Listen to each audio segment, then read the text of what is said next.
আসসালামু আলাইকুম, সবাই কেমন আছেন? আশা করি ভালো আছেন। আলহামদুলিল্লাহ আমি ভালো আছি। আজকে বানাবো ছোলা পুডিং। এই যে আমি নিয়েছি বেগুন, ছোলা, গাজর, এই যে ভেন্ডি, ধনেপাতা, এই যে এখানে ডিম নিয়েছি। পুরো রেসিপিটা দেখতে থাকুন। এখন আমি কটা ছোলা বিছিয়ে দেব।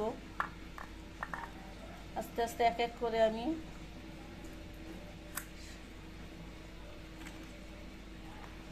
বাচ্চারা তো খেতেই চায় না পুষ্টিকর খাবার,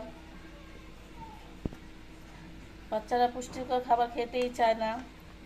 সেজন্য আমি এই নতুন নতুন আইটেমগুলো বানাচ্ছি। অবশ্যই সবাই শেয়ার করে দিবেন, সাবস্ক্রাইব করে দিবেন। অনেকে সাবস্ক্রাইব করেন আবার নিয়ে যান, মনটা খুব খারাপ হয়ে যায়। সাবস্ক্রাইব করে দিবেন, যার যার ভালো লাগে বেশি বেশি শেয়ার করবেন এবং ট্রাই করে দেখবেন যে কেমন লাগে। হালকা একটু চিনি দিবেন। আমি ডিমের সাথে হালকা একটু চিনি দিয়েছি, আপনারা একটু হালকা চিনি দিয়ে দিবেন, খেতে অবশ্যই ভালো লাগবে।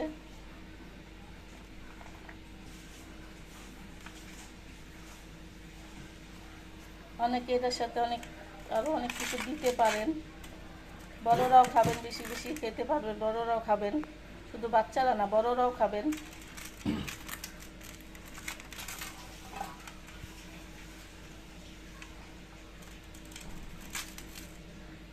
এখন এই যে আমার সাজানো হয়ে গেছে। এখন আমি যে ডিমগুলো ভেঙে রেখেছি এখন এগুলো দিয়ে দিব। সাথে একটু চিনি দিয়ে দিয়েছি, আপনারা চিনি খেলে দিবেন, না খেলে দিবেন না, সমস্যা নেই, যেভাবে হোক খেতে পারবেন এই ছোলা পুডিং।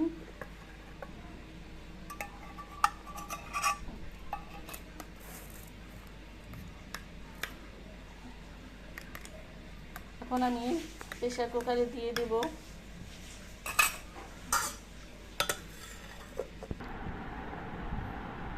এই যে দেখুন আমার ছোলার পুডিং কেমন হয়েছে বলবেন। সবাই অবশ্যই বেশি বেশি শেয়ার করে দেবেন, সাবস্ক্রাইব করে দেবেন, লাইক কমেন্ট করে দেবেন।